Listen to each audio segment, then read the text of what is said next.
Oh, man, I hate Mondays. Nah, man, it's Tuesday. Wait. What day is it? You know what day it is. Tuesday. Brewsday Tuesday. Oh, fuck yeah! Oh, we're gonna get our hops on, It's Brewsday Tuesday with DreZ and Huck. Woo! Oh my Lanta.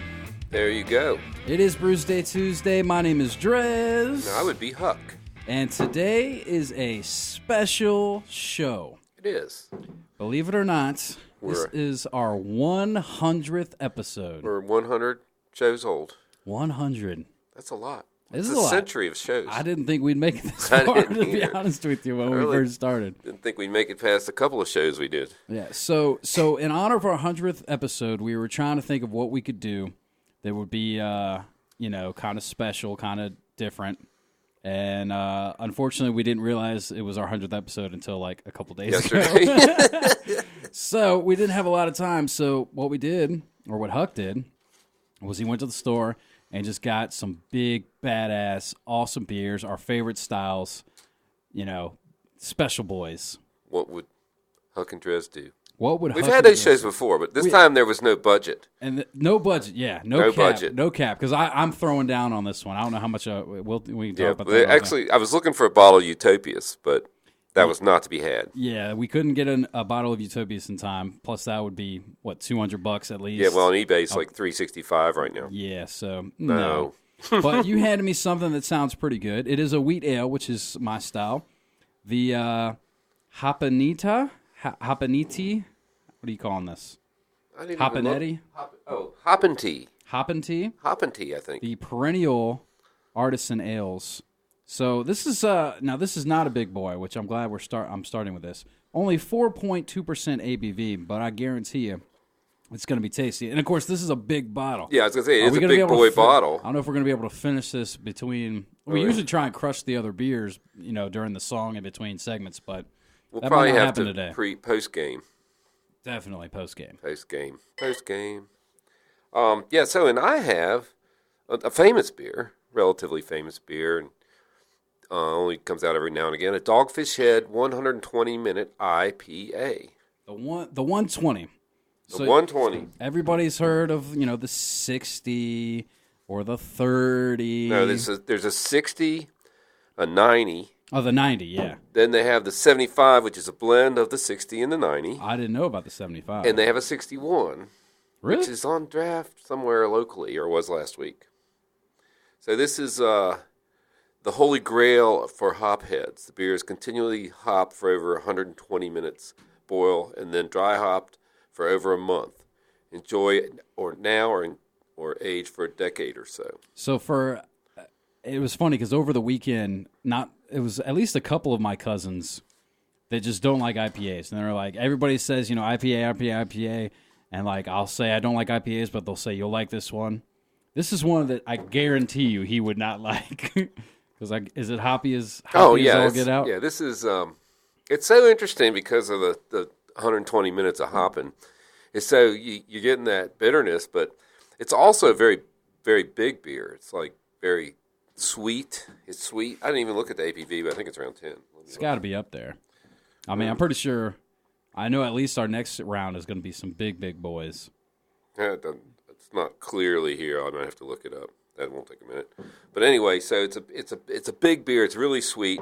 But amazingly, a lot of times you get a beer like this and it's really, really dark. And this one's more of an orange, tangerine, maybe. It's pretty dark. Yeah, but it's still more orange than malt color. It's thick as all get out. Oh, it is. That's hashtag unfiltered to the extreme. And it's like drinking cough syrup. Yeah. Not the bad parts of that, the good parts. And it'll make you healthy like cough syrup. It'll make you feel better. I hardly ever get a cold. Having said that, I probably will. Mm-hmm. But this has tons of hops, which are good for you, and tons of yeast, which is good for you. Yeah, of course. All beer is good for you. 18%. 18? I'm glad that's not a bomber.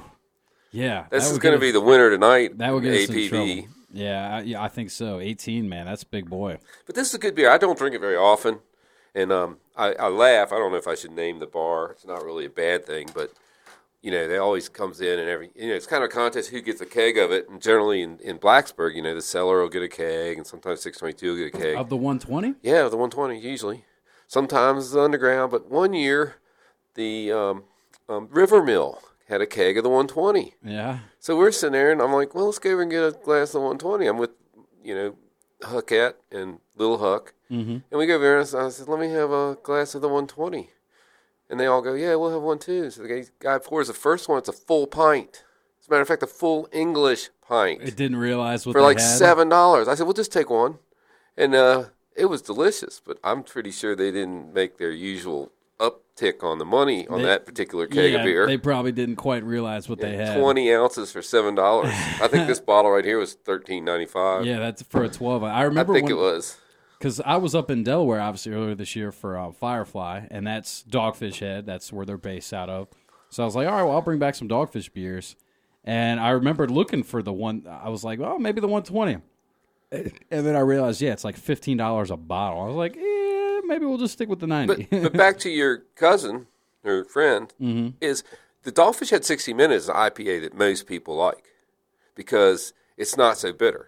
Because of the length of the time that they put the hops in. Yeah, he made it sound like it's a lost cause. Because we went out and saw some Jackass Flats, which, by the way, fantastic band. If you haven't heard of them or seen I've heard of them, but I haven't heard them. They're great, dude. Really, really great out of Richmond. Either way, so we saw them at a place called the Camel, and they had a great beer selection. Camel Toe?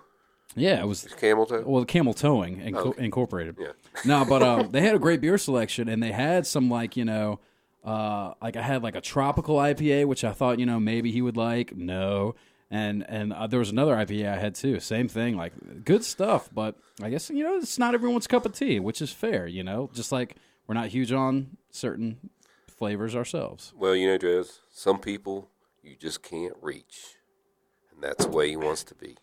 It's very true. Yeah, you just can't reach. Well, let's go ahead and untap these bad boys, which, by the way, Untapped is how we like to rate our beers. It's a free beer app that you can download to your mobile device. And you can friend people on there. DreZ Drinks is my handle. Huck's Beer Buzz is his. You can check in beers. That way, for me, I mainly use it as a reminder to see if, have I tried that? I think I have. Did I like it? Before you go buying, some big, fancy craft beers. That's my main reason. Well, I do it because a lot of people value, I guess, my opinion about beer, and they'll ask me what I think of a beer. And, of course, I drink a lot of beers. I think I average 2 to 3 new beers a day over the last 7 years. So it's hard to remember. Yeah. And I use it to track the beer, and so I will rate the beer accordingly. Yeah. Of course, there's a few idiosyncrasies to my ratings. Yeah, if you are an avid craft beer drinker, I highly, highly recommend you check it out. I pay like $5 a month, and I get some stats. DreZ shaking his head. I can't pay for There's a nickel in his pocket screaming right now. Yeah. Either way. Anyway. What do you think of your 120 over there? I would say probably the first time I drank this, I gave it a 5 because there were a few beers like this. Yes, very true. And there still are a few beers like that. I think this beer could actually stand with some aging. It does taste a little young, but it's quite smooth. You don't know what the... I know you looked for a date on the bottle, so we don't know how old it is. No, I don't know, but it just came out. I mean, the shelf was full, and she said they're not going to last long. Mm-hmm. And I haven't seen it on tap anywhere yet, so it must have just come out. Yeah, it makes sense. Or just got to Southwest Virginia on the Wells Fargo stagecoach. So in any case, I'm going to give it a 4 point. I'm on the fence here. 5. I'm going to do 4.5. See, now you would hope and think that, with our 100th show, we'd get beers that we could get all 5s. But this is not, okay, this is the only one that's not completely new to us. I got a funny feeling that we'll see. We'll see. And like you were saying, yes. And I was on the edge of 4.75, so I'll do that. I'll do 4.75 because... Well, you don't need no, it's really close. No, it's 4.5. Really close. Okay, don't change it just because of something I said. You said 4.5. I was on the fence. Well, either way. Now over here... to something drastically different, which I'll go ahead and read the synopsis of this beer. A wave of tropical fruit and spice brighten this lively tart wheat ale, taking the German Berliner Weisse tradition on an island run. Hopfenty, what did you call it? How do you like to pronounce Hopfenty. It looked like to me. It's an F. It's Hopfentea. Hopfentea. It's like a German thing. Huffing it. Pairs well with light appetizers, fish, and high humidity. Well, we don't have any of those going on, so maybe it'd be better if we did. But it is light. It is fruity. It's an interesting drink. It's as advertised. The smell is good. I mean, as far as wheat ales, this might even be a little too fruity than for what I usually like, and almost kind of florally. Maybe that I might just be looking at the bottle and thinking that. But let me do one more swig before I. Yeah, I've never heard of a beer being too fruity. For you. Well, for me. Yeah, I was about to say, really. Well, I think this one might be there. It's pretty tart. It's not bad. It's almost it's very, very tart. I think this one's probably I'd hate to give anything under a 4 on this show, but it might just be a 3.75, honestly. There you go. It's pretty damn tart. It might be it's a tad bit tart for my taste. We'll let you be the judge over the break, see what you think of it. Yeah, I'll see what I think. That's the Hopfentea from Perennial Artisan Ales. I feel like we've had something from them. Yeah, we before. have. They're around. Yeah. Either way. They make some pretty good beers, but I think they do edge towards the tart ones. The next round is going to be interesting. Brewsday Tuesday continues our 100th show. I feel so old. We'll be back with more brews right after this. Stick around.